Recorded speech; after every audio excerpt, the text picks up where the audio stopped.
ಎಲೆಯನ್ನೇ ಕೊಡ್ತಾ ಇಲ್ಲ. ನೀನು ಮಾಡಿದ ಕಥೆಯಿಂದಾಗಿ ನಾನು ಕಥೆಗೊಂಡಿದ್ದೇನೆ. ನಾನು ಏನ್ ತಪ್ಪು ಮಾಡಿದೆ? ತ್ರಿಮೂರ್ತಿಗಳು ಲೋಕ ಕಲ್ಯಾಣಾರ್ಥವಾಗಿ ದುಡಿಯುತ್ತಾ ಇದ್ದವರು. ಲೋಕದ ಏಳಿಗೆ ನಮ್ಮ ಏಳಿಗೆ ಎಂಬ ಭಾವನೆ ಹೊಯ್ಲಿಗೆ ನಾವು ಸಿಲುಕಿದವರು. ಆದರೆ ನೀ ಮಾಡಿದ ಕಥೆಯಿಂದಾಗಿ ನಾವೆಲ್ಲ ತಲೆ ತಗ್ಗಿಸುವ ಸ್ಥಿತಿ ಬಂತಲ್ಲ ಅಂತ ನಾನು ಏನು ಮಾಡಿದ್ದೇನೆ ಅಂತ ಬೇಡ ಬಾಬಾ. ಭಸ್ಮ ಎನ್ನುವುದು ಕಲ್ಮಶವಾಗಿದೆ ಎಂಬ ಕಾರಣಕ್ಕಾಗಿ ಕರಗೆ ಎಸೆದಯ. ಅದರಿಂದ ಭಸ್ಮಾಸುರ ಹುಟ್ಟಿದ್ದ. ಹೌದು ಬಾಬಾ.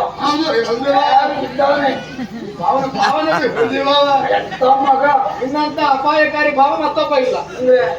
ಹಾಗೆ ಆಯ್ತು. ಈಗ ಏನಾಯ್ತು? ಏನ್ ಮಾಡಿದೆ? ಈಗ ಮಗನಿಗೆ ದಿನಕಾಯಕವಾಗಿ ಭಸ್ಮ ತರುವ ಕಾಯಕವನ್ನು ಕೊಟ್ಟೆ ನೀನು. ಅವನೇ ಕೇಳಿದ್ದು ನನಗೊಂದು ಕೆಲಸ ಬೇಕು. ಎಂತ ಮಗ ಅವಾಗ ಏನು ಹೇಳ್ತೀನಿ ಆಮೇಲೆ ಭಸ್ಮ ಸಿಗಲಿಲ್ಲ ಅನ್ನೋ ಕಾರಣಕ್ಕಾಗಿ ನಿನ್ನಲ್ಲಿ ಒಂದು ಕಣ್ಣೀರಿಟ್ಟ. ಎಂತ ಮಗ ಬಾಬಾ. ಎಂತ ಮಗ ಅಂದ್ರೆ ನಿನ್ನ ಮಗ. ನನ್ನ ಕೆಲಸ ಆಗುವುದಿಲ್ಲ, ತೊಂದರೆ ಆಯ್ತು ಅಂತ ಕಣ್ಣೀರು ಇಡ್ತಾ ಬಂದ್ಬಿಟ್ಟ. ಆಮೇಲೆ ನೀನೇನ್ ಮಾಡಿದೆ? ಅವ್ನು ಕೇಳಿದ ಏನಂತ? ನಾನು ಸಾಯ್ತೇನೆ, ನನಗೊಂದು ಅಪ್ಪಣೆ ಕೊಡು ಅಂತ ಹೇಳಿದ. ಅಂತ ಮಗನ ಕಳ್ಕೊಳ್ಳೋದಕ್ಕೆ ನನಗೆ ಮನಸ್ಸು ಬರ್ತದ? ಸಾಯುವುದು ಬೇಡ, ಬೇಕಾದ ವರ ಕೇಳು ಕೊಡ್ತೇನೆ ಅಂತ ಹೇಳಿದೆ. ಆಮೇಲೆ ಅನ್ನನ ಹಸ್ತ ಕೇಳಿದ. ಯಾರ ತಲೆ ಮೇಲೆ ಕೈ ಇಟ್ಟು ಉರಿದು ಭಸ್ಮಾಗಿ ಹೋಗಬೇಕು. ತಥಾಸ್ತು ಅಂತೆ. ನೀಗೆ ಬಿಸಿ ಬಿಸಿ ಬೂದಿ ಬರ್ತಾ ಇರಬಹುದು. ಹೌದು.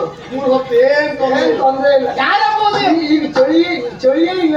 ಬಿಸಿ ಬೂದಿ ಹಿಮಾಲಯದಲ್ಲಿ ಬಿಸಿ. ಯಾರ ಬೂದಿ ಅಂತ ತರುತ್ತೆ ಎಂಬ ಶೋಧನೆಗೆ ಹೊರಟೆಯ ನೀನು. ಅದೆಲ್ಲ ಮಾಡಿ ಆತ ಮಾಡಿರುವ ಕಾರ್ಯ ಏನು? ಒಳ್ಳೆ ತಂದು ಕೊಡ್ತಾ ಇದ್ದಾನೆ, ನಾನು ಲೇಪಿಸಿ ಕೊಡ್ತಾ ಇದ್ದೆ. ತಂದು ಕೊಡ್ತಾ ಇದ್ದಾನೆ. ಯಾರ ಭಸ್ಮ? ಅವ ಭೂಮಿಯಲ್ಲಿ ಮಾಡುವ ಕಾರ್ಯ.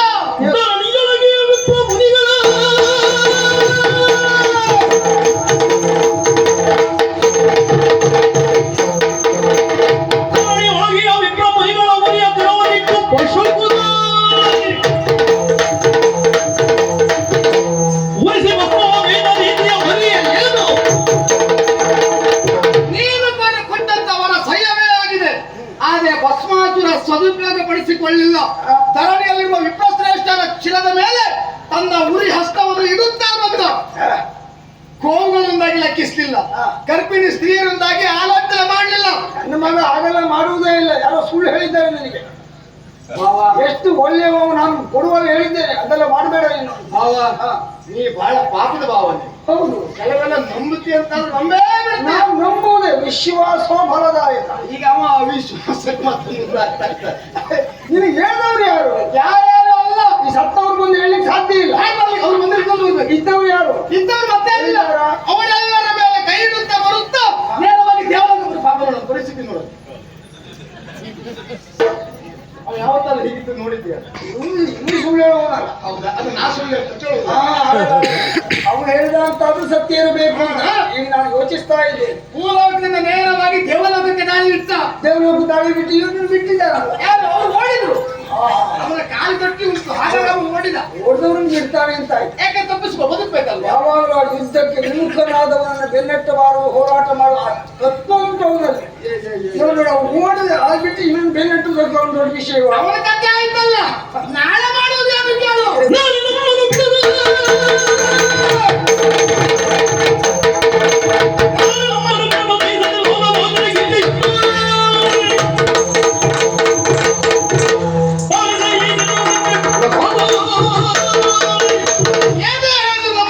ಸ್ಪಷ್ಟವಾಯಿತು. ಇವತ್ತು ದೇವಲೋಕ, ನಾಳೆ ಸತ್ಯಲೋಕ, ನಾಳೆ ನಮ್ಮನ್ನು ಬಿಡುವುದಿಲ್ಲ. ನಮ್ಮ ತಲೆ ಮೇಲೂ ಕೈ ಇಡ್ತಾನೆ. ನೀನಂತೂ ಓಡ್ತೀಯ. ನೀವು ಓಡ್ಲಿಕ್ಕೆ ಬಿಗೂ ಇದ್ದೀಯ. ಪಾಪ ನನ್ನ ತಂಗಿ ಪಾರ್ವತಿಯ ಕತೆ ಒಂದು ಎಂತ ಆಲೋಚನೆ ಮಾಡೋದು ಬಂದಿದೆ.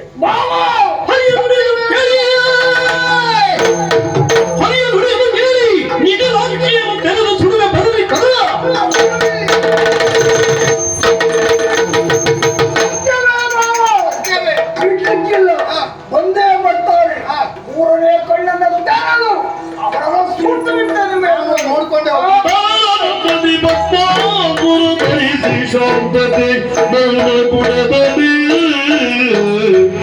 ಕನದ ಹರನಿ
ಹಾಗೆ ಯಾಕೆ ಕುಳಿತಾ ಇದ್ದಾರೆ? ದೇವೇಂದ್ರ ಕಪ್ಪು ಮುಗಿಬಿಟ್ಟು ಇವರ ಚಾಡಿಯ ಮಾತ್ರಕ್ಕೆ ಹೆದರುತ್ತಾ ಇದ್ದಾರೆ. ಅದರಲ್ಲಿಯೂ ನೋಡಿ, ಈ ಮೂವರ ನಾಳೆ ಶೋಧಿಸಿ ಜಯಿಸುತ್ತೆ. ಬೇಜಾರುವ ಪಾಠವಲ್ಲ.